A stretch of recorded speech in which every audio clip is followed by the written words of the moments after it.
Nahuli kam ang pasimpleng pagsikwat ng cellphone sa loob ng kotse. At yan po ang tinutukan ni John Consulta. Kita sa CCTV sa Lucena City ang pagdaan ng isang lalaking nakasul sa isang nakaparadang kotse. Makikitang muling babalik ang lalaki at pasimpleng sisilipin ang laman ng sasakyan sa bintana ng kotse. Nang makahanap ng tiyempo, binuksan ng lalaki ang pinto at mabilis na tinangay ang cellphone na nakapatong sa passenger seat. May binibili lang daw noon ang may-ari ng sasakyan at di na nalak ang pinto ng kotse. Sa bahay na ito sa Barangay 1, naaresto ang suspect na si Edmond Cruz at lookout niyang minor de edad. Nakarecover sa kanya ang ninakaw ng cellphone.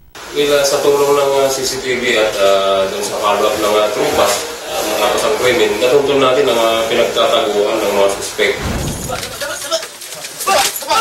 Huli rin sa police operation ang isa sa mga most wanted ng Lucena na si Sherwin Maninang dahil sa kasong murder at frustrated murder. Maigit 1 taon din nagpalipat-lipat ng bahay ang suspect para makaiwas sa huli. Para mapanagot sila sa kanilang mga nagawang kasalanan at hindi na maulit na sa iba.